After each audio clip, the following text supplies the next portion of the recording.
Երբ նրան տեսան, երկրպագեցին նրան, իսկ ոմանք երկմտեցին։ Եվ Հիսուս մոտենալով խոսեց նրանց, հետո ասաց. «Ինձ է տրված ամեն իշխանություն երկնքում և երկրի վրա, ինչպես Հայրը ինձ ուղարկեց, ես էլ ձեզ եմ ուղարկում։ Գնացեք ուրեմն, աշակերտ դարձրեք բոլոր ազգերին, նրանց մկրտեցեք Հոր և Որդու և Սուրբ Հոգու անունով,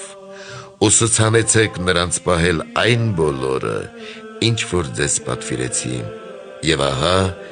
ես ձեզ հետ եմ բոլոր օրերում մինչև աշխարհի վախճանը»։